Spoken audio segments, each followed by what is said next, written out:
എനിക്ക് അഭിമാനമുണ്ട്. ഞാൻ നേരത്തെ ഇപ്പോൾ കുറെ പറഞ്ഞതുപോലെ തന്നെ പിന്നെയും റിപ്പീറ്റ് ചെയ്യാണ്. ഞങ്ങൾക്ക് വന്ന ലോസ് എവിടെയും ആർക്കും കോമ്പൻസേറ്റ് ചെയ്യാൻ പറ്റില്ല. അപ്പോൾ ഇങ്ങനെ ഒരു രാവിലെ ഈ വാർത്ത കേട്ട് എഴുന്നേൽക്കുമ്പോൾ it's kind of a relief and a very comforting moment. നമ്മളായിട്ടിപ്പോൾ നമുക്ക് തീവ്രവാദികളെ ഇപ്പോൾ തിരിച്ച് ഒന്നും ചെയ്യാൻ പറ്റില്ല. അത് ഞാൻ എക്സ്പീരിയൻസ് ചെയ്തതാണ്. അപ്പോൾ ഇങ്ങനെ ഒരു വാർത്ത ഇതാണ് പ്രതീക്ഷിച്ചുകൊണ്ടിരുന്നതും ഇതിങ്ങനെ നടന്നതിൽ സന്തോഷമുണ്ട്. ഇനിയും ഇങ്ങനത്തെ തീവ്രവാദങ്ങൾ ഇന്ത്യക്കും ഇന്ത്യയുടെ ഉള്ളിൽ നമ്മളെ പോലത്തെ ഇന്നസെന്റ് പീപ്പിളിനെതിരെ വരുന്നതിൽ ഇങ്ങനെ തന്നെ തിരിച്ചടിക്കണം എന്ന് ഞാൻ എന്റെ ഉറച്ച ശബ്ദത്തിൽ പറയുന്നു. തിരിച്ചടി പ്ലാൻ ചെയ്ത് നടത്തിയ ഒരു അറ്റാക്കാണ്. കുറെ കാര്യങ്ങൾ മുൻകരുതലെടുക്കുകയും കുറെ കാര്യങ്ങൾ തീരുമാനിച്ചൊക്കെ ചെയ്തതാണ്.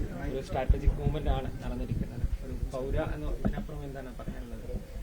എനിക്ക് പൗരയായിട്ട് തന്നെ പറയാനുള്ളൂ. എല്ലാ ഇന്ത്യക്കാരെ പോലെ ഞാനും ഈ മൊമെന്റില് ഇന്ത്യൻ ആയതിൽ വളരെയധികം അഭിമാനിക്കുന്നു. ഇത് കൂടുതൽ എനിക്കിനി ഒന്നും പറയാനോ ഇല്ല. ഇതില് ഇപ്പം ഈ സ്ഥലത്ത് പോയ ഒരാൾ കൂടിയാണ്. അപ്പം എന്താണ് ആ സ്ഥലത്തിന്റെ ഒരു ഇത് വെച്ച് നോക്കുമ്പോൾ മനസ്സിലാവുന്നത് ഇങ്ങനെയൊരു അറ്റാക്കിനെ കുറിച്ച്? അതിനെക്കുറിച്ച് പറയാനൊന്നും ഞാൻ ആളല്ല. എനിക്ക് അത്രയുള്ള ഇതൊന്നുമില്ല. ലൈക്ക് ആകെ എനിക്ക് പറയാനുള്ളത് നമ്മളെ പോലത്തെ ഇന്നസെന്റ് ആയിട്ടുള്ള ആൾക്കാർ നമ്മുടെ മണ്ണിൽ നിന്നപ്പോഴാണ് നമുക്ക് ഈ ഒരു അറ്റാക്ക് വന്നത്. അവിടെ നിന്ന് വന്ന് നമ്മളെ അറ്റാക്ക് ചെയ്ത്. അപ്പൊ അവിടെ പോയി കറക്റ്റ് ഈ ടെററിസ്റ്റ് ക്യാമ്പുകൾ പാകിസ്ഥാനിലെ കണ്ടുപിടിച്ച് ഈ 9 എണ്ണത്തിനെയും ഇല്ലാതാക്കിയതിൽ അതാണ് ഒരു കറേജിയസ് ഇതായിട്ട് കാണുന്നത്. മറ്റേത് ഭയങ്കര കവേർഡിഷ് ഓഫ് ദം എന്ന് എനിക്ക് പറയാനുള്ളൂ. കാരണം ഇന്നസെന്റ് ആൾക്കാരെ നമ്മൾ എന്ത് ചെയ്യാനാണ്? ഒരു AK-47 കൊണ്ട് നമ്മുടെ മുമ്പിൽ വന്ന് നിന്ന് കഴിഞ്ഞാൽ നമ്മൾ എന്ത് ചെയ്യാനാണ്? അതൊരു വെരി കവേർഡ് ഓഫ് ദം. അപ്പോൾ ഇതാണ് ഇന്ത്യ, ഇതാണ് ഞങ്ങളുടെ മറുപടി. ഒരുപാട് പേരുടെ കണ്ണീര് കണ്ട ഒരു ഭീകരാക്രമണമായിരുന്നു. തിരിച്ചടിയുടെ ഈ ആക്രമണത്തിന്റെ പേര് തന്നെ സിന്ദൂർ എന്നാണ്.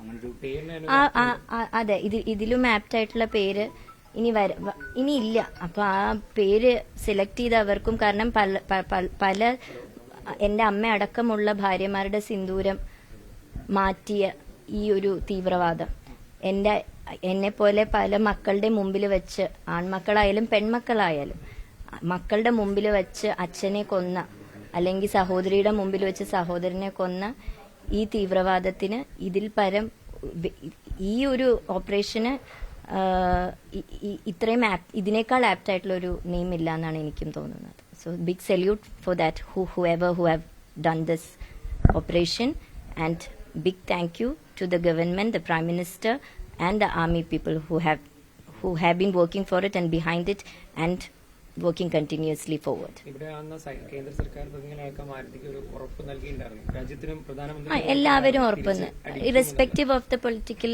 പാർട്ടീസ്, എല്ലാവരും ആ ഒരു ഉറപ്പ് നൽകിയിട്ടുണ്ടായിരുന്നു. അമ്മയ്ക്ക് ആ പേര് സിന്ദൂർന്ന് കേട്ടപ്പോ അമ്മയും അത് തന്നെയാണ് പറഞ്ഞത്. ശരിയല്ലേ, നല്ലതെന്ന് ഉദ്ദേശിച്ചത് ഇതിലും നല്ലൊരു ഓപ്പറേഷൻ, ഇതിലും നല്ലൊരു ടാഗ് ലൈനോ ഒരു പേരോ ഇനി കൊടുക്കാനില്ലല്ലോ എന്നാണ് അമ്മ പറഞ്ഞത്. ആ കുട്ടിക്കും ഇതിലൊരു കംഫർട്ട് കാണട്ടെ. കാരണം നമ്മളടക്കമുള്ള എല്ലാ ഇന്ത്യക്കാർക്കും, ആർമിയിൽ അല്ലാത്തവർക്ക് നമുക്ക് ഇതല്ലേ ചെയ്യാൻ പറ്റുള്ളൂ. ഈ ആർമിക്ക് വേണ്ടി പ്രാർത്ഥിക്കുക, അവർക്ക് കൂടുതൽ സ്ട്രെങ്ത് കൊടുക്കുക, നമ്മുടെ പേട്രിയോട്ടിസം നമ്മളെ കൊണ്ടാവുന്ന രീതിയിൽ investigation what ever it is അതിനെ ഹെൽപ്പ് ചെയ്യുക. അപ്പോൾ ഹിമാൻഷിയും ആൻഡ് ഓൾ ദ വിക്ടിംസിനും ഇതൊരു കംഫർട്ട് കൊടുക്കട്ടെ, കുറച്ചെങ്കിലും റിലീഫ് കൊടുക്കട്ടെ, ഇതൊരു ക്ലോഷർ ആവട്ടെ ഫോർ ആൻഡ് ഇപ്പോൾ എന്തെങ്കിലും ഒരു ജസ്റ്റിസ് എന്നുള്ള രീതിയിൽ അവർക്ക്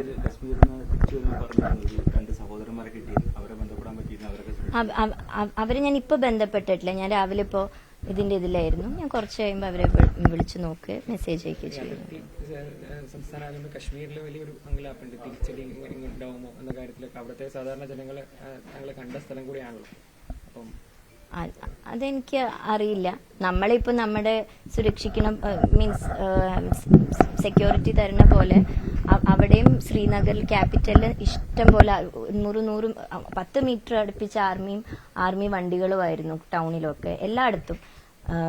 അപ്പോ അവരും ഇന്ത്യക്കാരാണല്ലോ, അവരെയും ഇന്ത്യ കാക്കും. അതെ, പ്രതിഷേധിക്കുന്നുണ്ട്.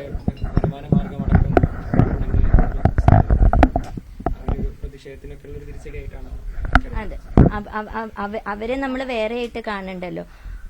അവരും നമ്മൾ തന്നെയാണ്, നമ്മളിൽ ഒരാളാണ്. അപ്പൊ അവരും നമ്മളെ പോലെ അഭിമാനിക്കുന്നുണ്ടാവും. അവർക്കും ജീവിതമാർഗമാണ് ടൂറിസം. അത് ഇനിയും വളരട്ടെ. India safe ആയിട്ടിരിക്കട്ടെ.